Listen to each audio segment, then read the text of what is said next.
Yo, this is video 3. If this is the first video that you've watched, you should probably watch 1 and 2. I'm gonna recap a little bit. I want to thank everybody that has watched, like, subscribe, comment. I really appreciate the support.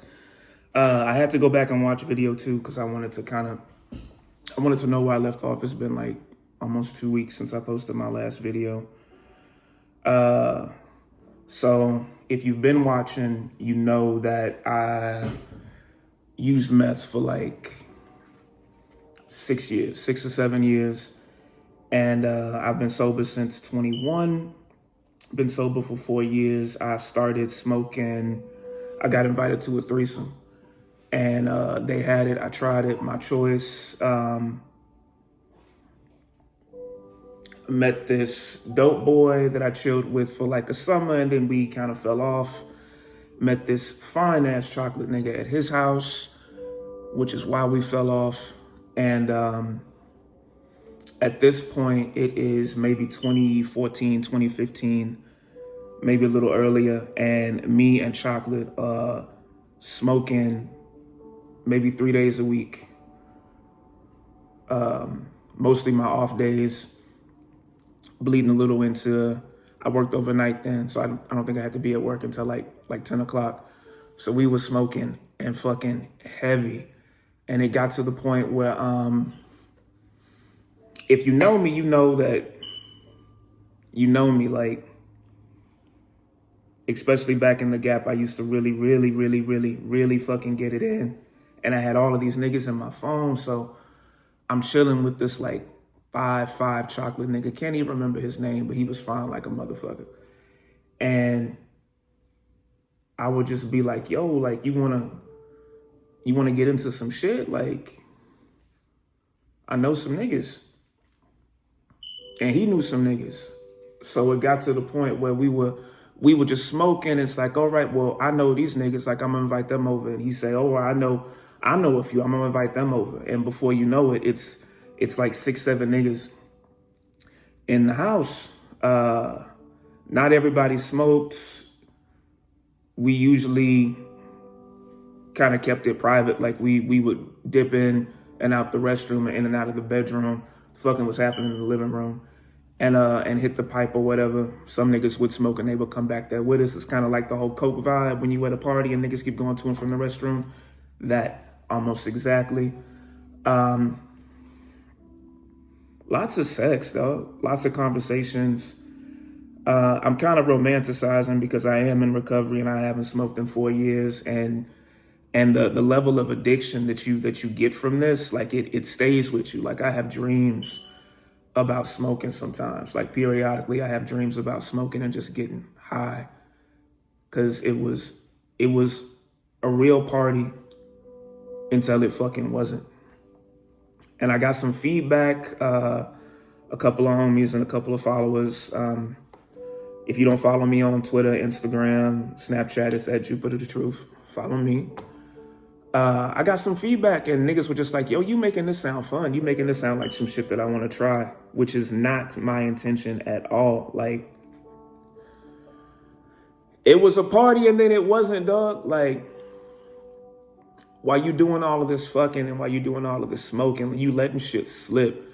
You not paying bills like you should. You not paying rent like you should. You're not going to work like you should. You're not talking to your family. And the deeper you get into it, you start to kind of isolate yourself from family, from friends that don't smoke. Like everyone's just wondering where the fuck you are.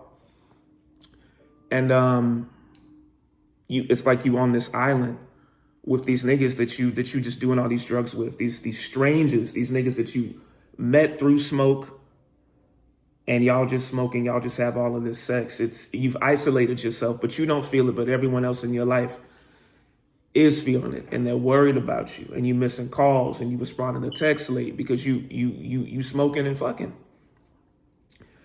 I was always able to keep a really level head. Like I was able to keep my job, go to work, pay bills for the most part without having too many hiccups. But a lot of niggas that I chilled with had lost everything. Niggas were coming in Ubers. Niggas were coming on the bus. Niggas were getting a ride. Niggas had lost apartments and jobs and cars. And it didn't really seem to matter to them if they could get high. If they could get high and come to the party where all the niggas were, they didn't really give a shit. You got niggas that would pull up and smoke for 2 or 3 days and call out for 2 or 3 days, tell them white folks you got the flu. I never did anything that crazy because my independence was real important to me. And at this point, I was living by myself. I did end up fucking up my job, but not because of smoke. It was like some attendance bullshit. Somebody told me I could go home, that I had the PTO, and it turns out that I really didn't. And I ended up not, which was probably the worst possible scenario, because I ended up not working for like 4 or 5 months, and I was smoking every day, fucking every day. Like niggas I had met, niggas that they brought, like just so many sexual partners. And I didn't really take finding another job as seriously as I should have, because I was in this carefree headspace. It was euphoria. It was some rude shit, but it hadn't gotten raggedy yet. But it was some rude shit. A homie that I hadn't talked to in a while hit me up. I think he found me on Jacked, or maybe it was Facebook. I don't remember. But we had met probably in 2009, 2010, when I first started going to the spot. I had met him and we reconnected, and he didn't have a place to stay. He was real heavy into coke. And he came over and, he brought his coke, and you bring your coke, like I'm gonna pull out what I do. Like, you brought coke, like what the fuck can you say? So we fucked or whatever and caught up. And I was like, yo, like that shit that you putting up your nose, like that's like some gluten-free diet, 0 calorie bullshit. Like you need to try this. And I feel bad about that, because I feel like that decision, like that, me introducing him to it, completely changed the trajectory of his life and the relationship that we had, because we had been real cool. But he started smoking with me and just broke up with cocaine altogether. He had like decades, at least a decade of real close time with cocaine, and he just let that bitch go like she was gone. And he knew more niggas than I did. Like, this nigga had niggas on the east side, on the west side, in Galveston, in Beaumont, in fucking Dickinson, in Greenspoint, everywhere. So, and of course, Chocolate was still around. We wasn't dating or nothing like that. We was just chilling. We was just boys, having a lot of sex and doing a lot of drugs. So of course I introduced them, and we all did what we do. And he just kept inviting niggas over, and I kept inviting niggas over. And it's like a dozen niggas, like smoking and fucking in my living room.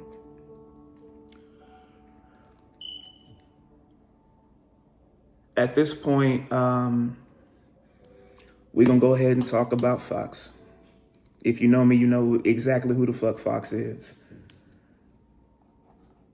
I had met Fox when I just started smoking. I was still working that job. I was still living at home when I met Fox.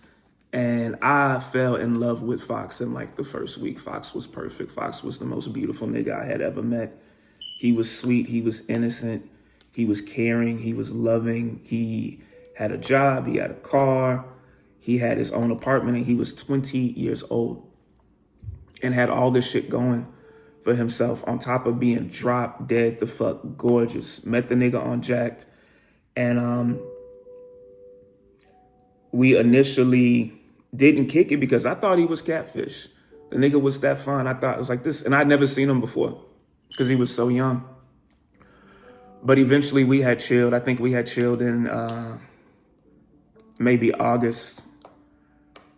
And I asked him to be my nigga in the first week because I was in love. I was just enamored with him, and that energy was mutual. But he had just gotten out of a relationship, and we decided to just chill and let him get over, process what had happened, because that was his first relationship, and they had been in a relationship for like 6 years. They had been in a relationship since he was a child.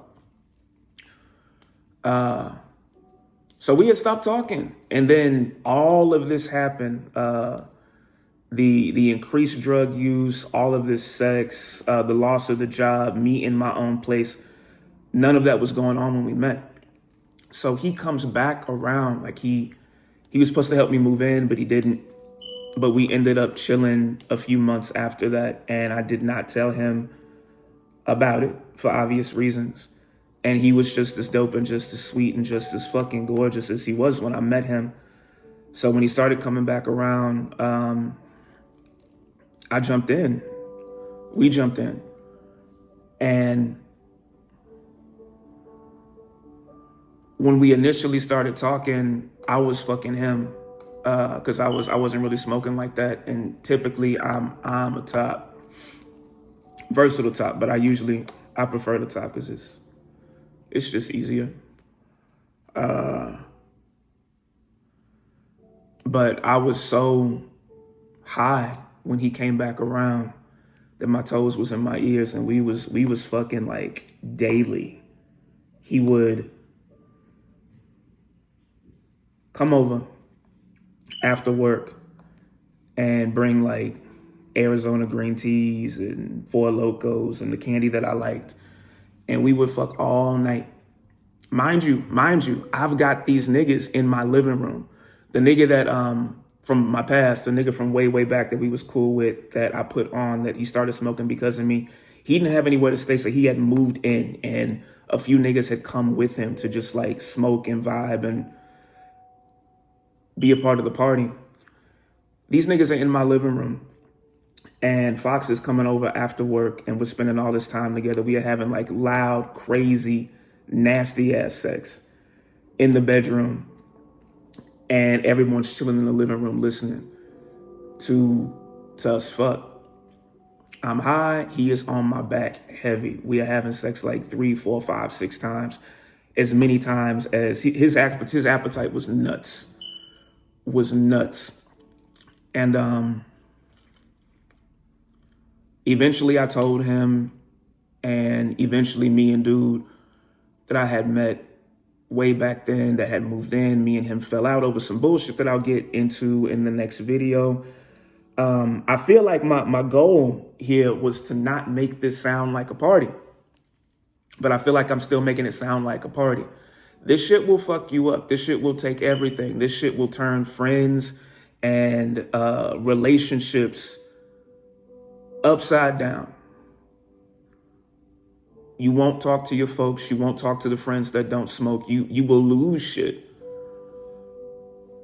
And I feel like I'm not making that clear enough because I'm being so nostalgic. I'm one of those people that even if it was a horrible experience, if something bad happened, I can romanticize it. Like I remember more of the good than the bad, or I remember more of the party than the fucking turmoil.